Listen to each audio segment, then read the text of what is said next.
Hi, friends. Hi, friends. We're back. It's episode 45 of The Brunch and Judge.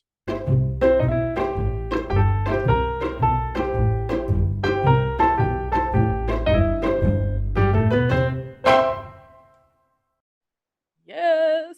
It's also our Christmas episode. Woo! So, Merry Merry Christmas. Christmas. I have festive moose in the back, as you can see. Oh, I do see that. It's festive moose. I'm wearing my green sort of Christmas color attire. I also wear it for St. Patrick's Day, so multiple uses. But we're here to bring you a holly jolly episode full of Christmas cheer and aliens. Yes. Nothing says Merry Christmas like aliens. In And them fact, abducting us, so like yeah. this was like a good opportunity. So, um, Santa may or may not be an alien. I mean, we don't know. We don't That's know. fair. I That's mean, fair. he's got magical powers that may just be like alien technology. Who knows? Who knows? Right. But I do have a Santa abduction story. Just a quick one. Ooh. So, on theme. Interesting. So many years ago, I had a cute little orange kitten that we named Rusty because I was a kid. Okay. All right. Just let it be. Let it be. And this was before Smokey, as Claire would remember Okay. Smokey. Um, So this was a really long time this ago. was, yeah, I Okay. was a little kid. And we were still doing indoor outdoor cats that could kind of come in and go and leave or whatever. Right. And so this particular kitten we got not long before Christmas. So he was, just a few months old. And he disappeared on Christmas. Like I saw him on Christmas Eve, and then I don't know that I ever saw him again. And I've always told myself, and I told myself as a little kid, even though I was too old for this still, I was like, Santa took Rusty and took him to another family, or maybe took him home to the North Pole. And I'm like, alien abduction. Yes. Because Santa's an alien. Yes. I mean, that's fair. I I mean, feel like that's a it's the fair. story I told myself so that I wouldn't like cry that my cat went outside and died probably because, outside cats have short lives. Right.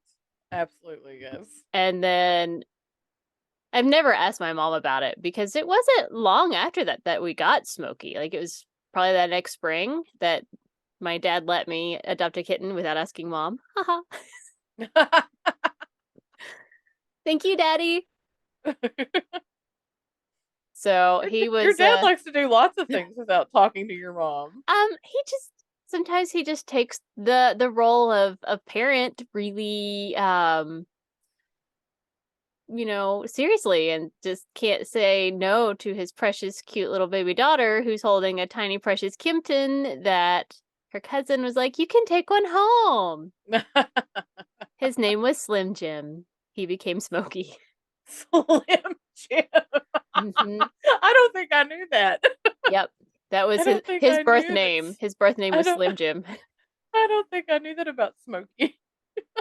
Well, I obviously changed it because like Obviously, not my style of naming cats. no, no, But it's not. yes, his name was Slim Jim. Wow. But anyway, what are you judging this week, Claire? Uh, I've got two judges. Okay. Uh, Number one is probably the more important of the two judges. One of them is just like annoyance, but this one is like, it's shady. I'm sure a lot of you have seen everybody on the face space posting those AI generated pictures of themselves. They've been going on that app is Lensa, You're and so vain. Sorry. I know, right? And posting them like, "Oh, look how cool I look," blah blah blah, and they are really cool looking. I'm not gonna lie, Mm-hmm. they are. However, I'm not gonna lie. I downloaded the app. I did a couple. I never posted them, but I found out through some TikToks and some other things that I've read that what they're doing is they're basically stealing artists' work and putting your face in it. is kind of what's happening.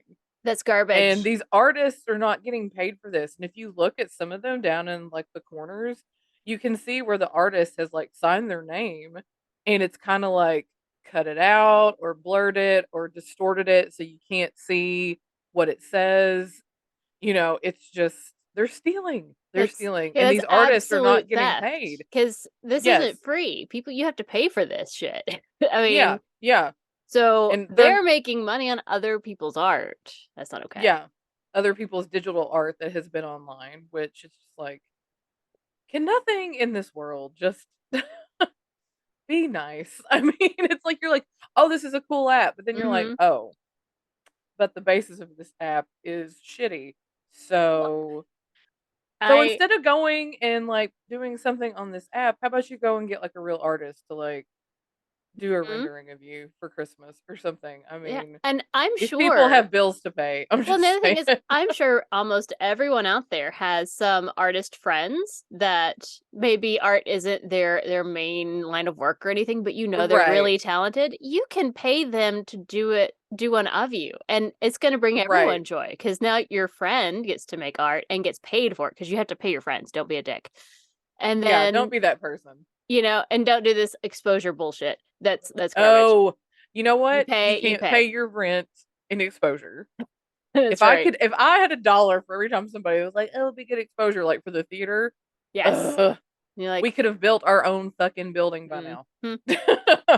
Oh, Like come and do that's this. Come and perform for us for exposure. No, no. no, Mm-mm. absolutely not. Anyway, yeah. So that's my first judge. Is just Well, go find an artist I and am pay them. 100% Pay here for them. that. In Yes. addition, I also have been reading about how because I've again like I've seen like two or three people on Facebook that have posted it. That's how I know it exists. Um, Right. Right. and I've looked at them. It's very different kind of stuff, and I'm like, okay, but it's like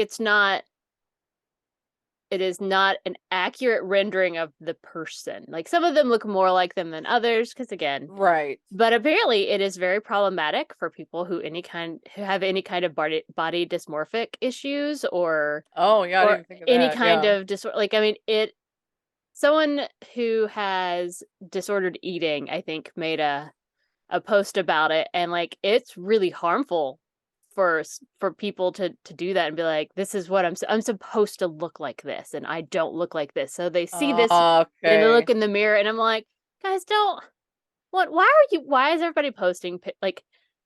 Hey, here's this cool app. These were like two or three of my favorite cool art pieces that came out of it. But like that's not what it Right. is. This one girl, who I think is incredibly vain, posted like I'm not talking like 3, I'm not talking 12. She posted like 56 different ones. And I'm like, the Holy fuck is crap. wrong with you? Why are you so fucking vain? Calm down. No one wants to see that many pictures of you, of fake pictures of No. you. Like what is even happening? Right. And it was Like, yeah, they're not all even photos of you. and it was all for like the whole you could tell that it was all for like the pulling of the comments of, oh, you're so pretty, blah blah blah. Like you can feel it and it just feels gross. Yeah. So I mean, I saved like like just a avoid few of it. like the ones that look the most like me. I did Mm-hmm. save them to my phone, but then when I found out about all that junk, I deleted Right. the app. Because I'm like, no, no, we're not doing this anymore. This is Right. not cool. It's like lesson learned. Also, it means your faces. They also have your face now. Mm. So yeah, you might wind up seeing your face somewhere. That's because you So don't have any rights to your face. yep. Congratulations. Because whatever. All right. So yeah, there's all kinds of things. Oof. So y'all just stop it. Stop. It's not Yes. cool. Excellent. And Excellent. Second judge, my Claire. my second judge, which is just annoyance. There is no restaurant in Elizabethtown that takes reservations. And this is Huh. really annoying because last night I went out with my work family for our Christmas dinner. Mm-hmm. We do every year. We always try to go to some kind of like nicer, sit down, like steakhouse kind of thing. So we Right. went to Longhorn. Mm-hmm. They don't take reservations, but my boss went and stopped by and told them on like Wednesday or Thursday, Mm-hmm. just, hey, I want to give you guys a heads up Mm-hmm. that we're coming. Mhm. We're gonna have like 11 to 12 people. It's a bigger party. Yeah. And they're like, but we don't take reservations. And he's like, I know you don't take reservations. I'm just letting you know this is gonna be coming so you all can be ready. But apparently nobody in these restaurants talks to each other, like Right. changing like whoever the manager is on at that time. Nobody talks to each other. Of course But I mean, not. he did get there. Decided to meet at like 6:30. And so he got there like a little bit before 6 and Knowing they that it would told be him, a wait, yeah. yeah, to just go ahead and get us on. Right. And of course, nobody there knew what the hell he was talking about. They're like, and so they're like, well, it's going to be like a little over an hour. It was way over an hour. Oh, I wow. swear we sat there forever. I mean, it was probably closer to 8 o'clock by the time we actually got to Wow. sit down. Yeah, because Wow. apparently in front of us, there was a party in 19. Oh god. Yeah, and they were not. I mean, Carrie at one point, she was like, I'm going to go stare them down as they eat, because I mean, it was like they were sitting there just talking. Mhm.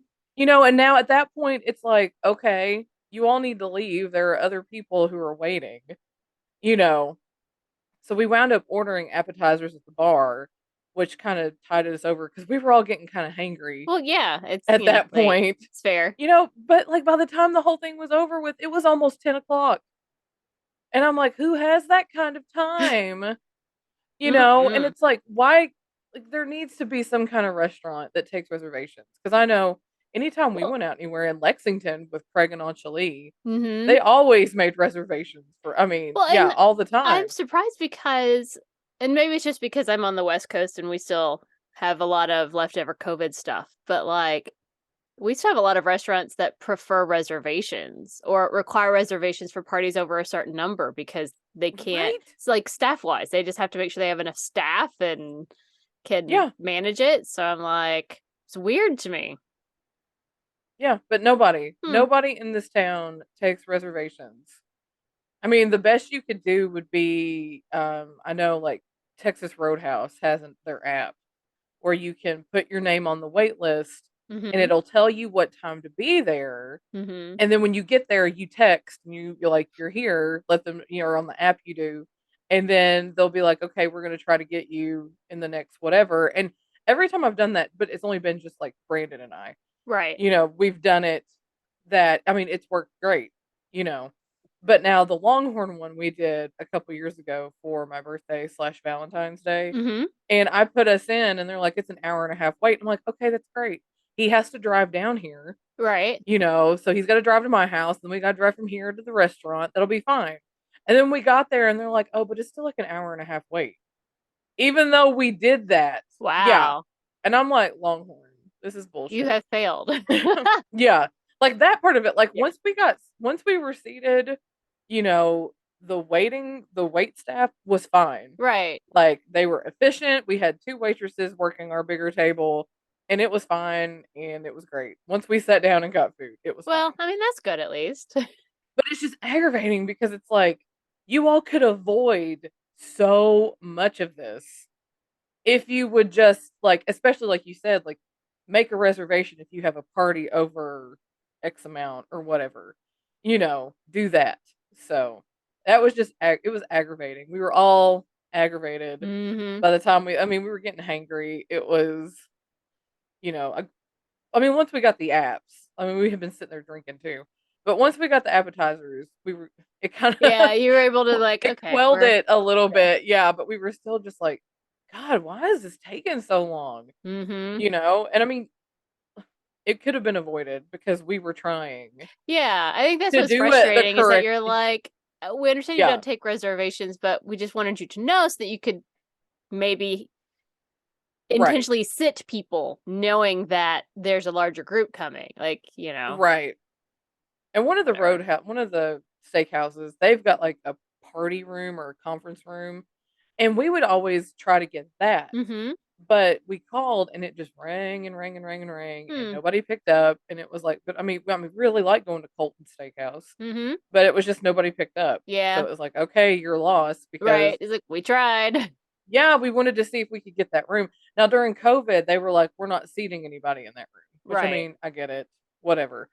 But again with them, it's like you can't make a reservation, but I feel like they are better at like, okay, we've got it down that you all are coming. Mm-hmm. But yeah, Longhorn was just like, we can't, it's like, we can't make reservations, so we're not writing anything down to let anybody know that this giant ass group of people is coming. It's just Mm-hmm. maddening. It was aggravating. So it's like, come on, restaurants, do a little better at But that. it's Christmas. Everyone's miserable. It's it's true. Anyway, those are my judges. Very nice So, judges.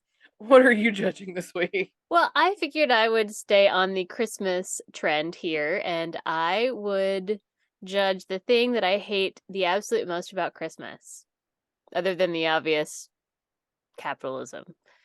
I mean, Okay, like, we all hate that. Um, right. So, what do you hate the what most? I hate the most is Elf on the Shelf.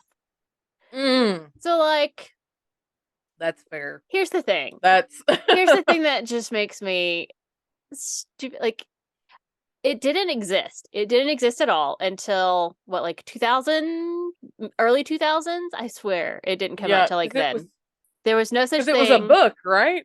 Well, no, yes, it was a book, but like it was this weird family tradition that this one family did. They had this creepy ass elf doll, and that was their weird family tradition. And I guess they wrote a book and then they marketed the shit out of it, and it became the nonsense that it is now. I don't know. But 2005. knew it. So the thing that makes me irrationally angry is that people act like it is this long-standing tradition, and I'm like, it's not even 20 years old yet. Calm down. Uh, It's not some big thing that's always been, and it's creepy AF. Here's this yes, creepy ass doll, guys. Dolls we all know are creepy. yes, Here's this creepy, and they like they are in this particular 100%. doll, I'm sure that the original was handmade with love and there's like nostalgia Right. around it, but like it looks fucking janky AF and creepy. And like I don't want to touch it. I don't want it near me. We have two of them at the library, and when I find one, it creeps me out. I'm like, bleh, bleh, hate. And I mean, seriously, like the way the body looks. I mean, you might as well just have had a sock monkey. I well, mean, it's and like like again, I'm assuming it's based off of like the original homemade one or whatever, right. which Yes. whatever. But like the thought that this thing comes into your house and it's watching you and reporting to Santa, and you're supposed to like whisper to it the things that you want so it can tell Santa, like, I mean, but you're not supposed to touch it. It is the most Big Brother 1984 thing that I have ever come across, and they're trying to make it this like sweet cozy family tradition. I'm like, it's watching you, Right. and it moves around at night when you can't see it. Ew, Well, ew, not only that, like ew. you think of the parents that do Oh this, my god, and yes. they're like, because you hear so many parents when they're like in bed, and they're like, "Oh, I forgot to move the elf," and they got to Well, get up and go like and do like something stupid and move it. the and there's like two kinds of families. There's like the ones that like just half-ass it and move it somewhere around. Oh, it's over here now. But like then there's Right. like my brother's family when the kids were little. Becky went like all out, little beats and little crazy I like feel like things or whatever I because feel like that's Becky Becky. is like all or nothing She is. with stuff. She It's is. like She she is. is all Oh, in. she's like over the top insane, and like it was cute like a couple times, and I'm like, this seems like an awful, because like they have three little kids and they both have Right. full-time jobs and they're super active and busy, and this was years ago. They're all grown up now. But like I was just like, good god, what a lot of effort and mess. And the thing that tipped me over the top happened this week. And it was it was stolen from somewhere else. I have no idea who actually posted it, but it showed up in my Facebook groups. And it was the stupid elf was sitting on like a big pan on the stove. There are like three big pots. There's like colorful spaghetti spilling out and maple syrup because that's what Buddy the Elf I think ate or whatever in that horrible movie Uh that I huh. also think it's garbage, but whatever. It's another Yeah. judge for another day. I hate Elf. Um and It's just like they have destroyed their stove. It's covered in wasted spaghetti, and there's maple syrup everywhere. And there's this fucking elf just sitting there with its like shit-eating, creepy grin of knowledge. And I'm going, the fuck kind of world have we come to that we want kids to think this is fun and cool and I don't want my kids. I don't have kids. But I wouldn't want them to like be like, let's make spaghetti and throw it everywhere and cover it in maple syrup Right. because that's what my elf likes. Ew. And then there's Ugh. like some of them that I've seen where it's like their kid really is like, how come we don't have the elf? Blah blah blah. And so like the parents, against their better judgment, Mm-hmm. are like, Peer okay, pressure. They have to go get a damn elf. yeah. And so they go and they get it, and then it like sits there for 2 weeks, and the kid is like freaking out. Because it's Like the creepy. kid, yes. So then it's like, That's okay, well, so I think they're creepy. relieved that the kid is freaked out by it, but still the fact that they felt the peer pressure to go get the elf in the first place. Well, to me, I'm like, Santa Claus already has enough creep factor all on his own. He sees you when you're sleeping. He knows Right, when you're awake. And it's and he creeps into your house while you're asleep, and he's eating cookies, and he's leaving stuff, which means he can come and go as he please. There's no sign of it. Like there's a creep right, factor to that all on its own if you think about it too hard. So when you throw in this creepy ass doll on top of it, it sets me right. off. Like over the top, I'm going, what the hell is wrong with you people? No, no, no. You go visit You're like, no Santa. more of this. It's no more, no more.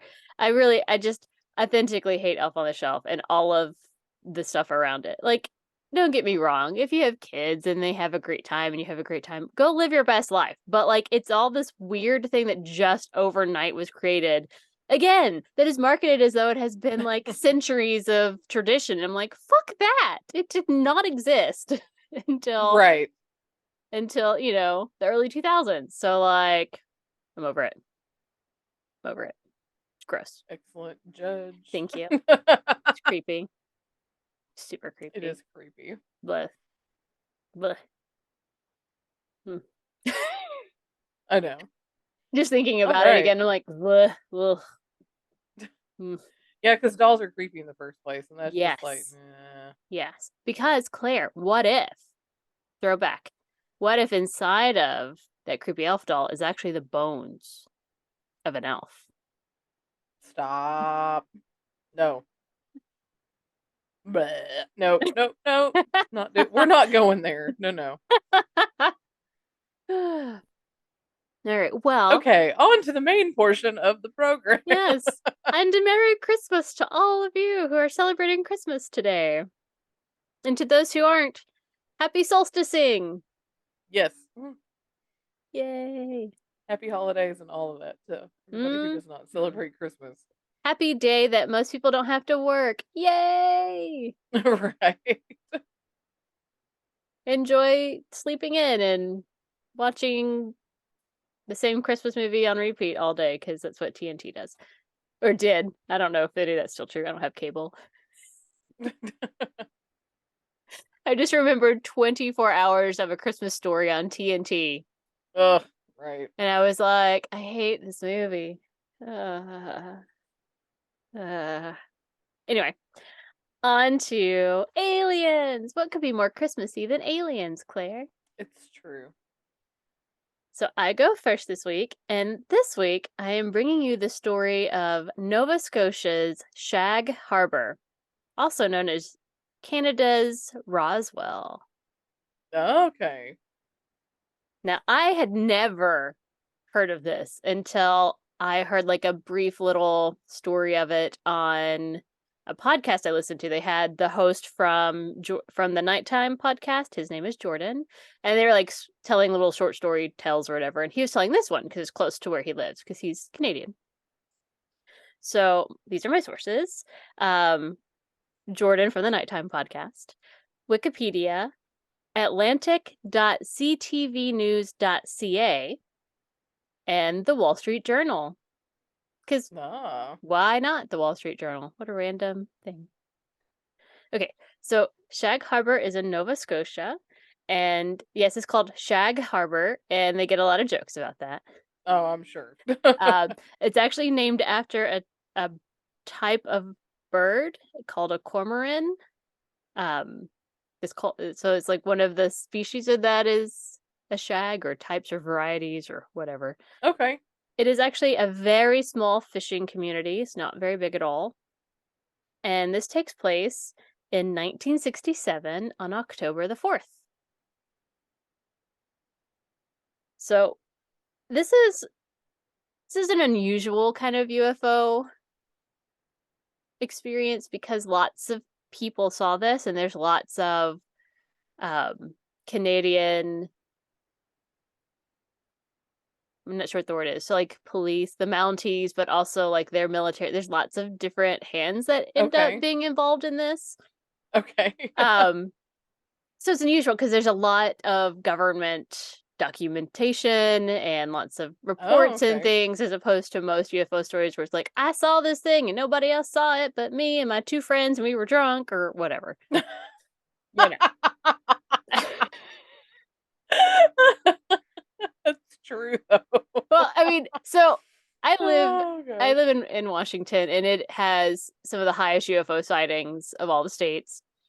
And I have several coworkers who have seen UFOs in the area, but I feel like a lot of times when they're telling me the story, they're like, "Well, I was in a hot tub with my friends. We were all drinking, and we saw this thing." I'm like, Right. "Well, okay. I mean, maybe you did, but like the drinking thing makes you go, but did you? Yeah. How much were you drinking?"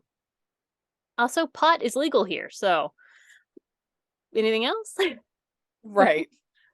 But so this one's interesting, but I'm going to tell it to you from the perspective of one of the first people who saw it, to give you a better sense of timeline. Because again, lots of people saw this.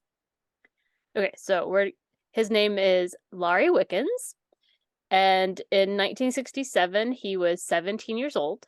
He was a fisherman because again, fishing community. Almost Mhm. everyone there was involved in fishing somehow, whether they went out to fish or were part of the dock work, etc. Again, this is a super remote, pretty small. I mean, it's a village. It's not a town. It's a Right, right. village. There's really only a couple of roads in the community that are like actual roads, and they basically just follow the coastline. I did send you a map so you could kind of see where Yeah, it is in the context of Nova Scotia. gotcha. So Laurie is in a car with three of his friends, and they had just left a dance at the community center. And it's a little after 11 o'clock, and they're just kind of driving home when they see this weird triangular shape in the sky. It looks like, I mean, they're saying a triangular shape because they're seeing like a light on each point. So it looks like there's three lights at first flying kind of along the tree line. And at first, they think that it's weird that it's just a plane flying super low, and they're like, "What's going on?" Because Yeah, coastline, they're like, yeah. "What's happening?" Um, Later, Laurie describes it as there were actually four lights in a row, and they were kind of going on and off, which is why they thought at first there was only three. And let's see. One would come on, then two would come on, then three, and then four, and they'd all be off for a second and then come back on again. Again, there were other people in the car, so they all saw it too. Um, Yeah. and so they watch it pass the road and kind of go over the road, and then they see it slowly descend into the water, because again, coastline. So they hear a whoosh and then a large splashing sound. Mm. So they're thinking they have just seen a plane crash. Um, Yeah. so like they stop the car and they see the lights in the water and they think what they're watching is a plane start to sink. And so they go to the closest, this is 1967. They go to the closest phone booth that they could find and they call basically the equivalent of 911. And they end up talking to the RCMP, or the Royal Canadian Mounted Police. It's the Mounties. I Mhm. love the Mounties. And tell them what they've seen, and they're told by the Mounties to go to the shore line, where it happened, where the plane is, and wait until they can send people there to help or check or whatever. At the same time, lots of other people are calling in again to the Mounties because they've all seen the same thing. Yeah. Just, Uh-huh. people are like, "What's that? Oh my goodness!" So as Laurie and his friends are standing on the shoreline, another like dozen people end up showing up because they've also seen it, and again, everyone is like, "This is a plane. A plane has crashed. We need to, do Yeah. something." And so they watch in amazement as a glowing orange sphere, is how they describe it, about the size of a city bus, bobs kind of on top of the waves, about 300 meters from the shore. Again, they still think it's a plane. So some of the fishermen get into a couple of boats because, again, everyone in this community basically are fishermen. Yes. So they get into a couple of boats and go Mhm. towards where the lights are to try and look for people, for survivors. They're thinking, if anyone survived the plane crash, they're getting out. They're in the freezing water. Um, Right. Right. by the time they get their boats there, the lights have pretty much dimmed and disappeared. And they don't see any people in the water. They can't see the plane. They can't see anything really. All they see is on top of the water, there's now this weird, thick green foam, and it smells like sulfur. Ugh. And they don't really know what it is. Laurie later describes it as like the consistency of melted marshmallows because like he reached out and touched it, and it's Ew. like they have no idea what it is. A Ew. lot of people later are like, oh, it's probably just sea foam, but they're like, this wasn't sea foam. They're fishermen. They live in the sea. Like, they know They what know what sea seafoam looks foam and feels is, like, and yes. they're like, this is not sea foam. It smells weird. We don't know what this is. But again, they couldn't find anyone, no survivors of any kind, so they end up going back to the shore. At this point, the Canadian Coast Guard shows up, and they have the big bright searchlights, and they go out and they're searching and they're looking, and they find nothing. There's no debris, there's no plane, there's nothing. They can't find Mhm. anything out there. And it's the middle of the night, so it's really too dark to send divers down. At this Right. point, if there was anyone on board, they would have drowned. There's By the time this has all happened. Um, so they wait until morning, and in the morning, Canadian Navy divers go diving, assuming that they're going to find a sunken plane. Because again, that is Right. what got reported. Everyone all across town thought they saw a Yeah. plane. It's just what they were assuming this was. But there's absolutely nothing there. They end up Like, searching nothing down there. They end up searching for 3 days, and this is according to military records that they have from this time, because, again, this was the Navy Right. that is looking. They find nothing. There's no debris, there's no plane, there's nothing. Wow. And so the Canadian government immediately determines that, or eventually determines that there's absolutely no plane in this water. So they're not really sure what's going on. They check with airports and with local, and I guess airports really to check for, is it the flight? What's it called? Like a manifest? Yeah, yeah, yeah. Where you Or a file your flight plan or whatever. yeah. Uh-huh. There are no planes missing. No planes have been reported missing. No pilots are reported missing Huh. anywhere. So they're like, not a plane. We don't know what it was, and they end up Right. classifying it as what we would call an unidentified flying object. Gotcha. So it's this really bizarre, like, again, several people saw this in very different situations, and they've all called it in. They have all this documentation. They've called this in. Right. Um, let's see.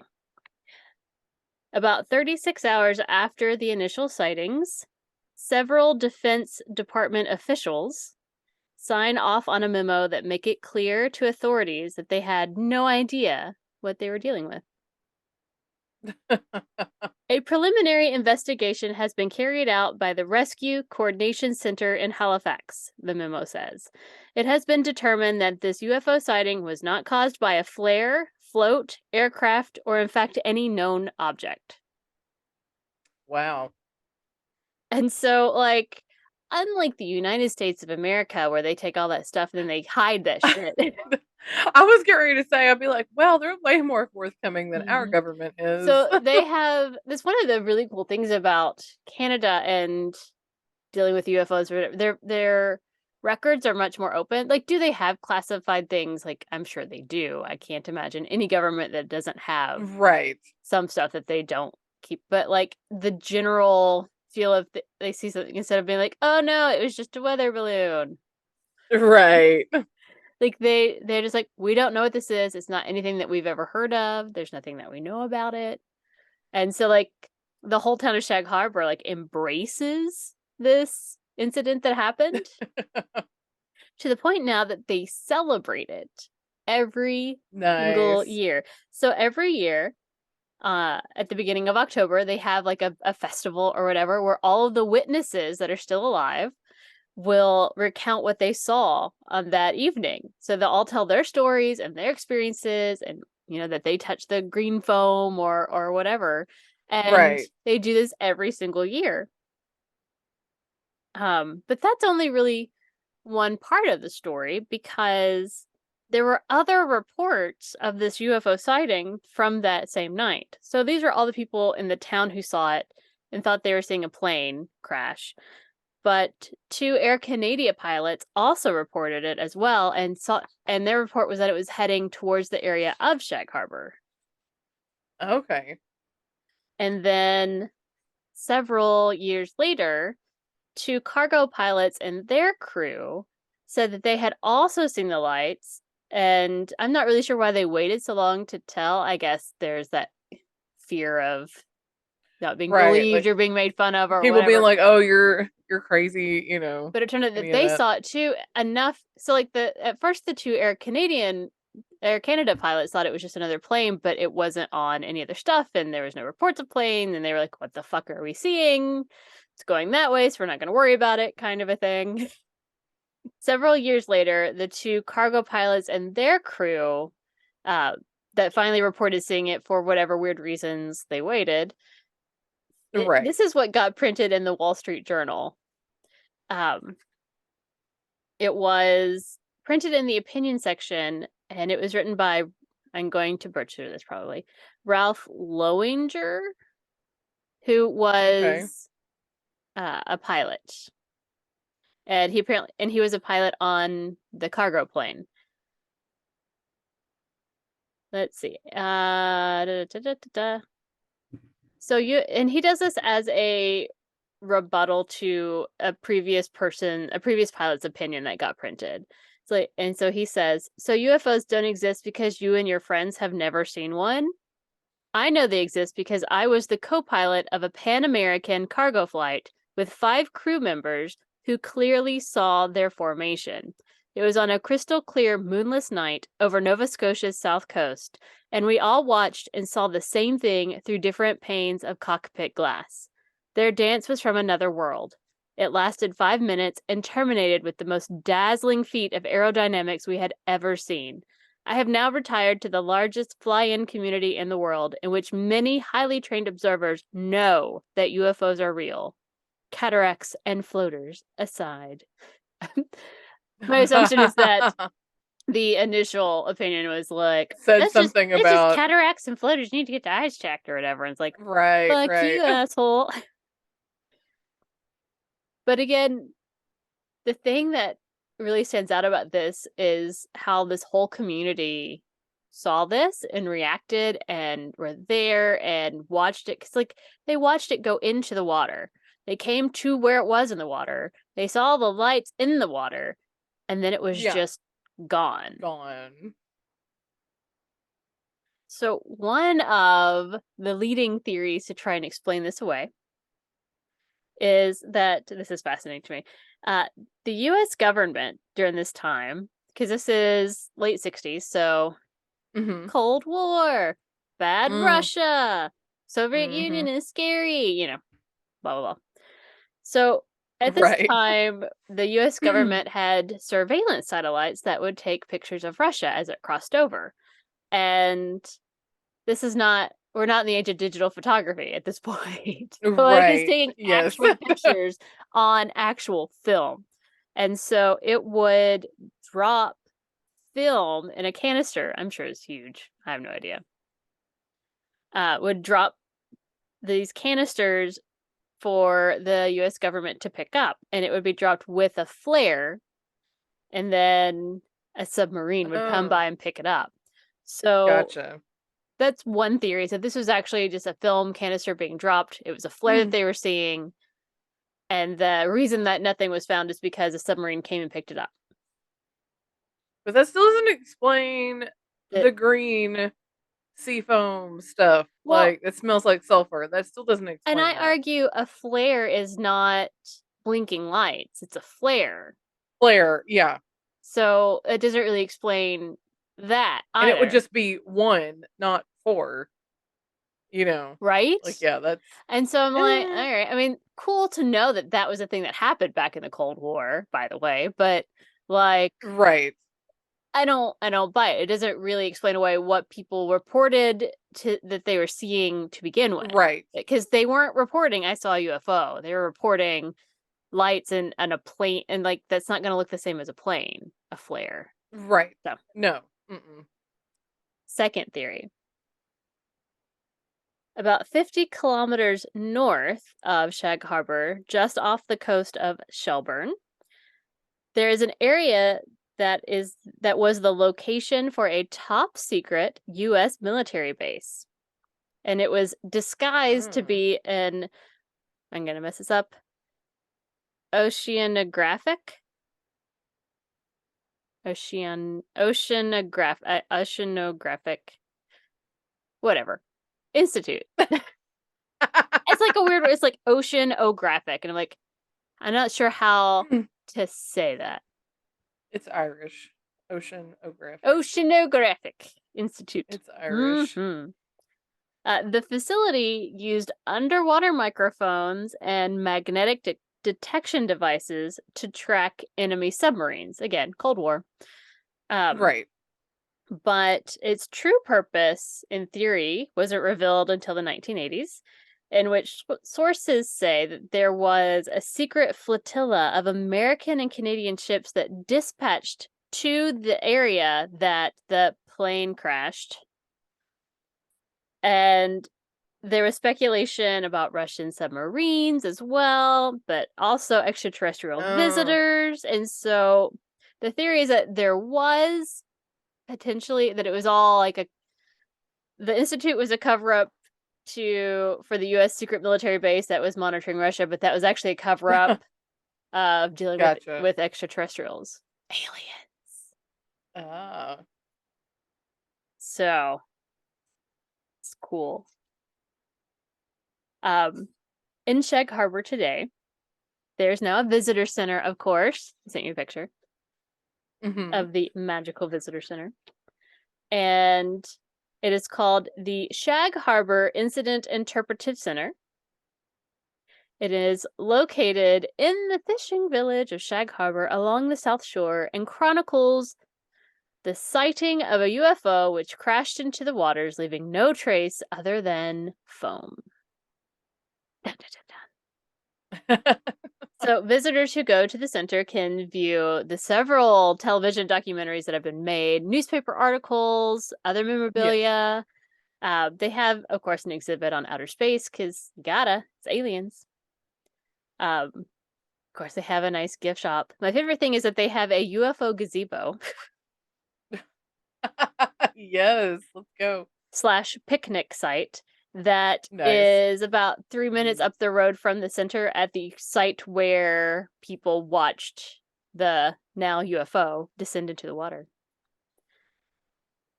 And they have an annual festival, and you can go to Shag Harbor UFOexpo.com for more information. Claire, I think we should go. I think we should I go was just thinking that. I was like, to we should go do this. because it's Yes. like early October. We can Yeah. go to the Shag Harbor thing and go have a fun time, listen to UFO stories because Spencer doesn't love my UFO obsession. So I need you to join me because he will never go with me on any of the fun things that I want to do because he doesn't have fun like we have fun. He's too much of a realist, is that? Right? Like, oh my gosh. Okay, so this is it. So for your next fall break, because I will be there. Except I can't because I'm going on a cruise. No, I refuse to allow that. Um, Okay, so you're gonna quit your job, and then we're gonna stay the night at Lizzie Borden's house because you can. Ooh, It's yes. the B&B. Yes. We're gonna stay the night there, and then we're going to go to the Bennington Triangle because it's up in there, and Uh-huh. then we'll drive on up into Canada. We'll go to Nova Scotia. We'll go to the UFO things. We'll go there and have like the nice Yes. reenactment. Listen to all the witnesses. Um, yeah. Find some more haunted houses on the way back. Apparently Vermont's super haunted, so like I yeah. feel like all of New England is like Yeah. Everything is super haunted. ridiculously haunted. My my ultimate goal is as we consider potentially buying a house, is like I hope that we buy a house that is like lightly haunted, like in fun ways, not scary ways, like a lightly haunted house. Lightly. Lightly haunted. I need that in the Yes. description. Lightly haunted. You're like nothing nefarious, Mm-mm. nothing Mm-mm. evil, just a mischievous little poltergeist Mm-hmm. and we'll be fine. Mm-hmm. That sounds like a plan. Yeah, let's do it. Let's go to Shag. We're gonna put Let's go to together like Shag a nice Harbor. itinerary. We'll TikTok it. Right. We'll let everyone share the joy with us. It'll be Right. super fun. It'll be awesome. And that is my Merry Christmas story of UFOs and how Canada doesn't try and cover shit up and just says, "We don't know. We don't know. We looked They don't everywhere. lie. They're just like, We checked everything and we just don't know what it is." And everyone's like, "Okay, let's have a and they festival." just then they just embrace They it. embrace it. I'm like, "Yeah. Nice. Excellent story. I Thank you." enjoyed that. Also because there were so many people who saw it. It's like Right. And I think what's you don't hear of that a lot where it's like, oh, it's a bunch, you know. well, and that This entire fishing village saw it. I think what's the most persuasive to me is that all these people saw it and they thought that it was an airplane The and same they were thing. trying to save people. And that's when they were like, something's hinky. Right. Huh. So there you have it. Claire, what Yes. magical story did you bring us on this Christmas day for Well, UFO aliens? mine also involves airplanes. Ooh. I am going to be talking about Frederick Valentich. I don't know if that's how you say It's that. how we Don't say at it me. now. It is. Frederick Valentich was a 20-year-old pilot in training in 1978. And October 21st, 1978, at 6:19 p.m., he took off on a training flight in a Cessna 182L from, ugh, again with the names, Moorabbin Airport in Victoria, Australia. I don't know how to say that. However you say it is the right way. But it's I mean, not. it's right enough. You tried. Yeah. And he was heading to King Island, flying Oh, over the sorry. Bass Strait. What? I heard he was heading to Kings Island. I'm like, the theme park? What? Yes. That's No, so King. exciting. No S. No S. Do King they at least have like a Island. roller coaster there? I mean, I doubt ugh. it. It doesn't sound very fun. But he was flying over the Bass Strait, and typically the strait was known for having tough flying conditions. However, the day that he was flying, the sky was clear and there was relatively no wind, so it was perfect. And I don't know why. It was like there were several of these things that would say like why he was flying, but then it was like Wikipedia was like, no, these were lies. This is a lie. Do not trust this. Speaking, I got it from Wikipedia. All that's interesting and planeandpilotmag.com. But some of them said that he was flying to meet friends and they were gonna like eat seafood. And Ooh. then another one said he was flying to pick up crayfish Hmm. or crawdads, depending All on the where you're same. from. It's all the same thing. Depending on where you're from. He was flying to pick up crawdads. And but then Wikipedia is like, no, it was just a training flight. But uh let's see. Yeah, later investigation found both of those, the going to meet friends and seafood and picking up crawdads, were untrue, that it was just strictly a training flight to get his hours in because he only had 150 hours at the time of Oh, okay. flying. Okay. Um, but it said that he failed to inform the King Island airport of his flight destination intention, Oops. which went against standard protocol. Oops. So, yeah, and this was only like 130 nautical miles, Mm-hmm. which a nautical mile, I looked this up, equals 1 minute of latitude. And it's about 0.15 miles longer than a regular mile. Okay. So it equals about 1.15 Oh, excuse me. Sorry. Hiccups. miles that we know it, like if you're running. I'm not running. So April's like, I've never I ran. don't do that. You're like, no. But the Bass Strait is between Australia and Tasmania. Just for like some reference here, I'll get a picture of it. At 7:06 p.m., Valentich radioed back to the Melbourne Flight Service to report that there was some kind of unidentified aircraft following him around, and he was about at 4,500 feet. And he said that it was like flying above him. And they radioed back, and they're like, "There's no air traffic near you." Hmm. Like on their radar. Like there was nothing And he's showing like, up. oh ho ho ho. Yeah. But it said that he was insistent and that he says, and this was like in quotes, seems to be a large aircraft just passed over me at least 1,000 feet above. It's approaching me right now, due east towards me. It seems to be playing it seems to be that he's playing some sort of game. Hmm. And after that, it was like things only got weirder. And at one point, he said the craft was completely stationary and was just hovering. And then he said that it was like kind of orbiting around him. And then he said that his engine started making a weird noise, like it was idling, but it was sounding like it was having trouble. And that the last words that they heard him say was, "It isn't an aircraft." And then they heard like static and then this scraping metal sound. Ooh. Yeah. But in the like when he was talking to them, he described, and this is what's funny, four lights, like what you said. Yeah. Ah. Yeah, he described it. There was this vehicle of having four landing lights underneath. The exterior was shiny and metallic, and it had a green light. Hmm.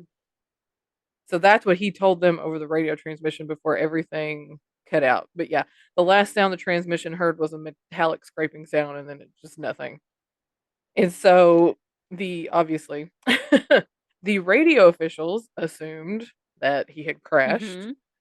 but sea and air search turned up nothing. Ooh. Australian Department of Transport investigated the disappearance and nothing turned up other than people saying that they had seen a plane flying and or landing, and they had nothing. So they just ultimately presumed that it was a fatal crash and they closed the case. But 5 years after the disappearance, an engine cowl flap washed ashore on Flinders Island, and the Bureau of Air Safety Investigation noted, and quote, the part has been identified as having come from a Cessna 182 aircraft between a certain range of serial numbers that included Valentich's aircraft. Huh. So they couldn't That say it with was his, 100% specificity but it that it's his could have plane. been. Right. Yeah. Yeah, it could have been. Could have. It came from the range of serial numbers that his plane was in. Hmm. So, but that's like the only piece that, and again, may or may not have been Right. from his plane. Nothing else. So everybody's like, "What the crap? This guy just He like just disappeared into." well, and it's like it's one thing Yeah, if someone disappears, it's another when they're like, "There's another aircraft here." Like, no, and there's not. he, And you're yeah, like, but there is. but there is. And Right. then you hear So, metal on metal, and you're like, yeah, you're like, "What's happening?" So, some possible explanations to this guy's disappearance. Oh, and it would be good to note too. Valentich and his father were like uber UFO believers, right? and they were well, he was. I don't know about his dad, but he was afraid of being attacked by a UFO. And so some people think because he was so into like the UFOlogy stuff that he had seen too much, gotten too close, and so the aliens came and got Well, him I mean, one of because the he was learning too I much. say one of the things that I hear a lot, which is why I don't do UFO stuff a whole lot, is the more you talk about it and like concern yourself with it, the more likely you are to have an experience because it's almost like you're inviting it's like you're speaking it into the universe, I guess, and Yes, inviting it in. You're like, you're manifesting no, it. You're like, yeah. and I'm like, nope, nope, nope, nope, nope. All right, and also full disclosure on this guy. He applied twice to the Royal Australian Air Force and he was rejected both times for inadequate experience. Hmm. And he also was wanting to be a commercial pilot, but failed his exams twice. Hmm. And I guess in his training stuff, he had received several warnings. One after flying into a restricted zone in Sydney, and twice for purposefully just flying into clouds. And you're not, because I mean, I've Right, seen several things where it's like you can get disoriented and all that stuff. But anyway, full disclosure about that guy. right. So, possible explanations, theories that people have come up with it. And one of them was that Valentich staged his own disappearance and that he actually went to Cape Otway and that the plane would have had enough fuel to make it there. And aircraft never showed up on radar, but there were reports like people on the ground that talked about um a light aircraft making a mysterious landing not far from the Cape around the same time the disappearance happened. Hmm. So they're thinking he like just staged his own disappearance and But why? started a new life somewhere. I know. It's like I mean, like I don't know. he wasn't like going to jail. He hadn't lost Well, apparently everything for or the whatever. cloud But incidents, because of the two cloud incidents, he was being like investigated for that. So well, that could have like eventually but like you had don't something happen. go to But jail. You just maybe lose your pilot's license or whatever. right, So, I know. So, um, other one is that Valentich became disoriented and was actually flying upside down. And if so, the lights that he described would have been from his own aircraft reflecting off the water. oh, okay. But I'm like, if you're 4,500 feet in the air, is that really gonna, because he said it's about 1,000 feet above me, but he was Yeah. 4,500 feet in the air. That's why I'm Right. like, I'm not sure I believe this. Yeah, that But doesn't make sense. also, and that he eventually just crashed into the water. However, if he had been upside down, his plane would have quickly lost engine power because it had a gravity feed fuel system. So, like, it couldn't have remained upside down for very long Right. because all the fuel was like going to the other end and it needed to be upright for it to work. Huh. um, Another one was suicide. Of course. However, yes. However, they said anybody who knew him, people he flew with, doctors, his friends, family, everybody, there was not a single person who was like, that's a possibility. Everybody was like, that is just utterly preposterous and impossible. Well, and like That there's no why way that he would have just. Why would you have such a dramatic, there's an alien with me, commit suicide thing? Like, yeah, that Right. doesn't. And why would they not find anything?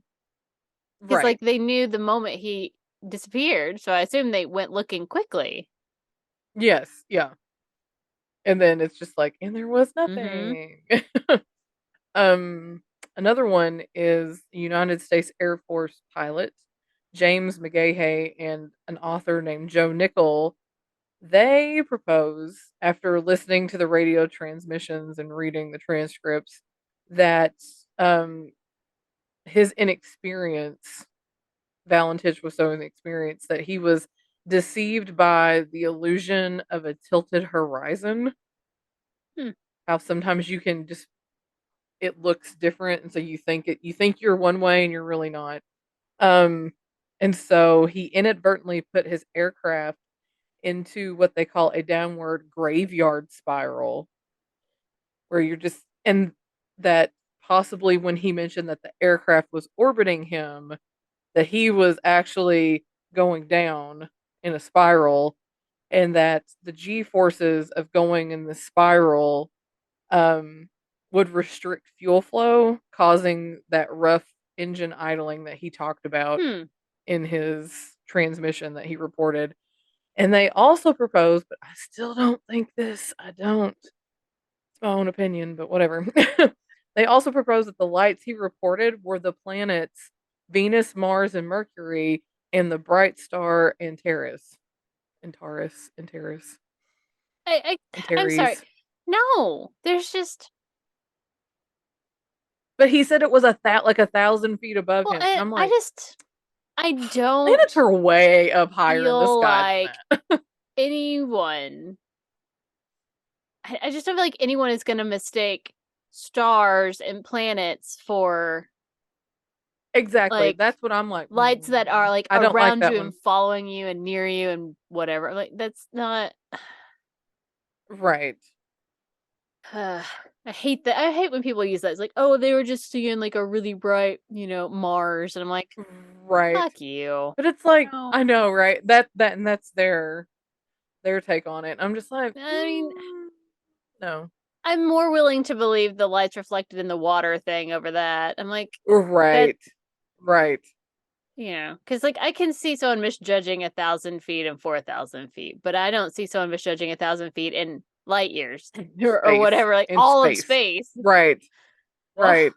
And also it still doesn't like explain the green light. right. Like the green light that he saw coming from the spacecraft. Mm-hmm. Um the other theory is that he was actually abducted by aliens. and Yay! they destroyed his aircraft, and some of the individuals reported seeing an erratically moving green light in the sky Ooh. around the same time this happened. That's significant because Valentich had mentioned the green light Mm-hmm. in his radio transmissions. And a group called Saucer Watch out of Phoenix, Love. Arizona, claims that there were photos taken by a plumber named Roy Manifold that the day Valentich disappeared, and it shows a fast-moving object exiting water near Cape Otway Lighthouse. And they says it shows a bona fide UFO of moderate dimension, apparently surrounded by cloud-like vapor slash exhaust residue. Hmm. However, the pictures were not clear enough to really identify the object. Eh. Because, this is before cell phone Say, footage. what year is this again? It's 80, no, 70, 78, 78. It's October 21st, 78. So it's about 10 years after Ooh, yours in interesting. Australia. It came And back? also, yes. And then also in 2014, um, some unidentified farmer came forward but they said they can't find the guy who said it. So I'm like, how did he say that if you can't find him? I don't know if he came out to the newspaper or what. Hmm. But anyway, some unidentified farmer said he saw a 30-meter aircraft hovering above his farm on the morning of the disappearance, and he claimed that Valentich's plane was stuck to the side of this unidentified flying object, and his plane was leaking oil, but he was able to see the plane's tail number, And so he etched it into one of his tractors so he wouldn't forget it. And it was Valentich's Cessna's number that was on the tail. Okay, that seems a little far fetched, but because like, why would you etch it into your? Why wouldn't you just like go inside and write it down or something? Unless he was like out in the field somewhere and he didn't have anything. Like you just kind of like make a note. I mean, all right. I don't It's just know. that's weird, but okay. I don't know. Hmm. Anyway, that is the disappearance of Frederick Valentich. Huh. Come to your own conclusions. That's a good one. I don't think I've heard that one. Wow. I hadn't either. I hadn't either. And because it was like the disappearance, and I'm like, oh, they never found him. Okay, but yes, there has been nothing. Only the only piece that they know is that random engine cow flap that washed up Hmm. 5 years after the plane disappeared, Yeah. and that's it. And I'm thinking you probably don't have like that big of an area to search. I would think like if you knew about where it happened, because if he was on radar, Mm-hmm. and they're able to tell him like there's no traffic around you, you know. So yeah, that may or may not have been from his plane. Huh. We don't know. Wow. Wow. Aliens, So man. he That's just scary. disappeared. Never found a body, never found the plane or wreckage. Any green Just foam nearby? no, not to my knowledge, but but yeah, so that's the story of Frederick Valentich and how he disappeared and how it may or may not have been aliens. That's a great story. Thank you, Claire. You're welcome. Well, let us transition now to tarot time with April. A spooky, spooky. And get our first tarot reading for our, let's see, this should be the last week of the year. Are you ready? Our very last tarot reading for 2022? Yes. That seems scary. I know, right? You're like, yes. Tell me when to stop. I feel like I should sing a Christmas song. Jingle tarot, jingle all the cards. Yes. Oh, what fun it is to see what the universe has in store. Hey, Stop. Sarah. All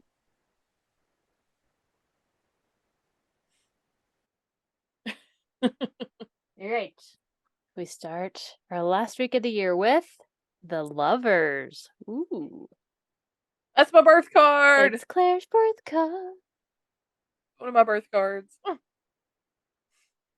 Our mid last week of the year. The Five of Cups. And we will end the year with the Three of Swords. Good God. Ah. Is Why? that the That's one the where it's bad like one. alone? That's the bad one where like all the bad stuff happens and someone dies and Uh, there's no coming back from it or whatever. So maybe it's just a God, symbol of the death of the year then. I hope so. Because like that's the one that every time it's like, hopefully you have someone who's old and is ready to die in your life. And I'm like, ew. I'm That's like, terrible. let's not do that. So Let's it's not. the death of the year, Let's is what it not. is. It's the end of the year. Yes, we're gonna say that's I'm what just it telling you is. right now, that's how I'm reading it. There's no way around it. That's just what it is. Okay. The Lovers. What a nice looking thing, right? I feel like my memory of this card is that it's actually not that great, but it's been a Probably while since because I've had to look at this one. I Let's mean my see. birth cards are the devil and the lovers, so Let's see. The word that comes to mind when I see this card is magnetic. Have you ah. ever looked at someone and immediately felt your heart drop into your shoes? Have you ever felt so compelled to touch someone that you had to physically restrain yourself from doing so? No. No. No.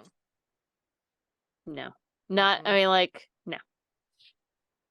Have you ever been unable to break eye contact but not sure why? No.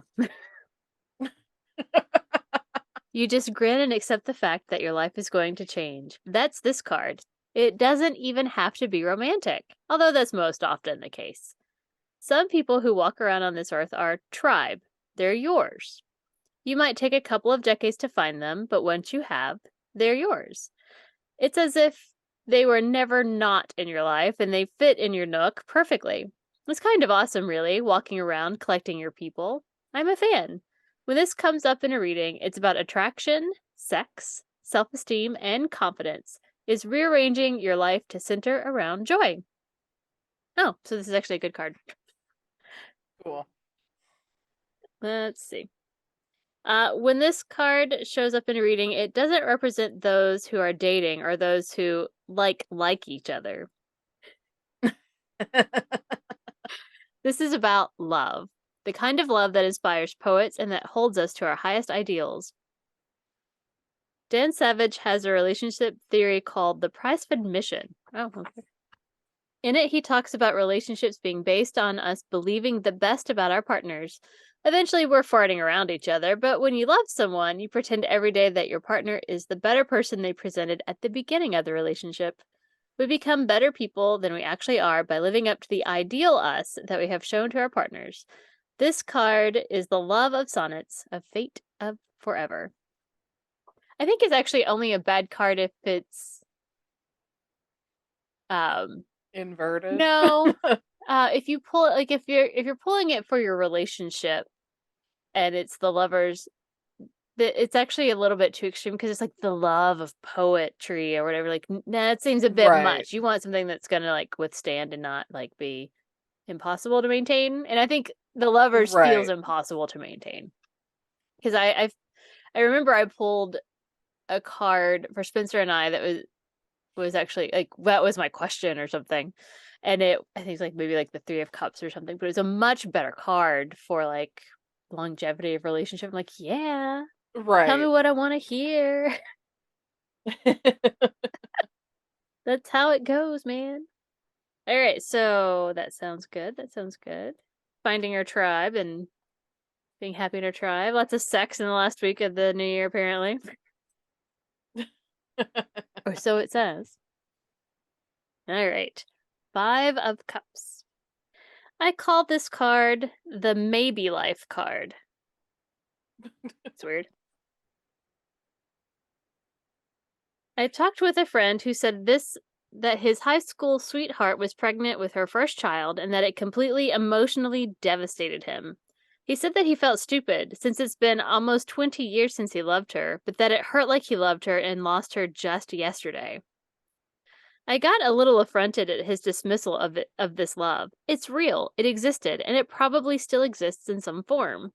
I don't know that it was the love that hurt him either. I think it was the death of the maybe life. 20 years ago, he saw in her his future, his children, his home, and his forever.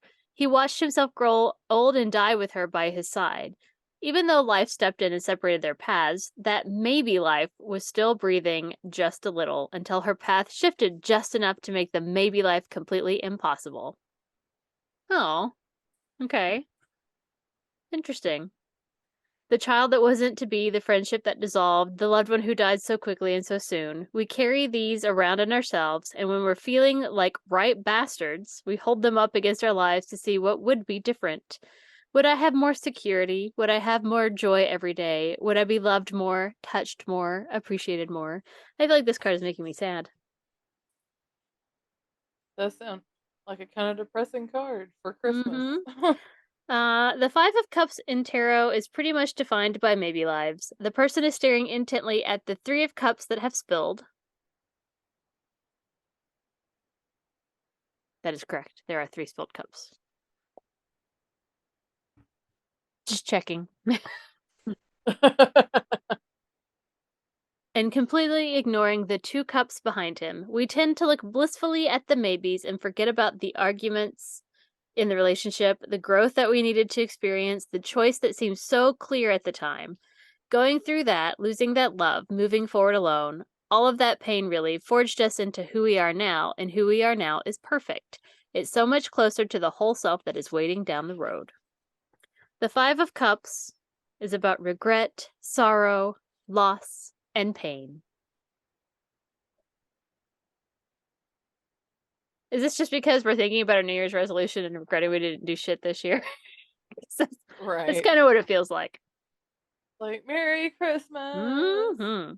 And then, Like you said, it's Christmas. Everybody's miserable. right? And then the Three of Swords that I'm not going to read because it is about death of the year, because as we know, the new year is coming. So it sounds like it makes sense.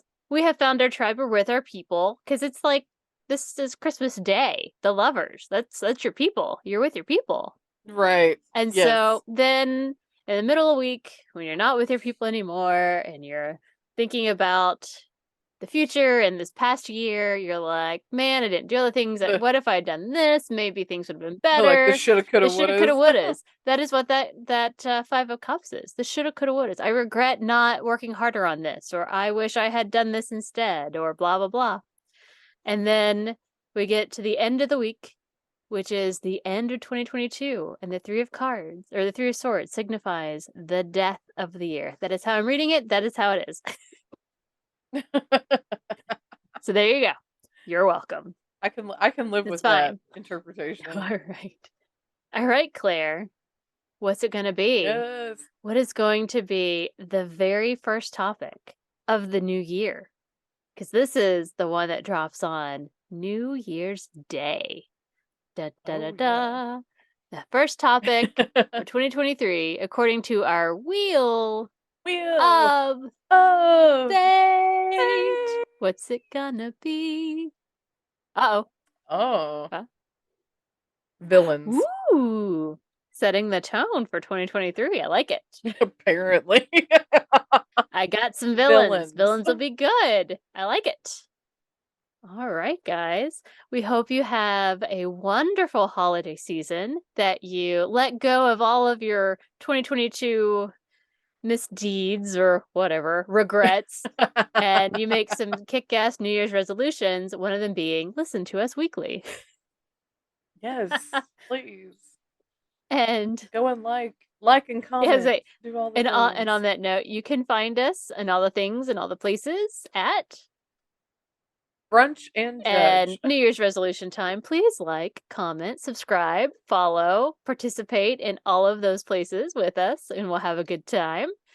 And please send us some more topics for our wheel and any stories you'd like to share, or New Year's resolutions for that matter, to brunchandjudge@gmail.com. So until next time, keep on brunching and keep on judging. Bye. Bye.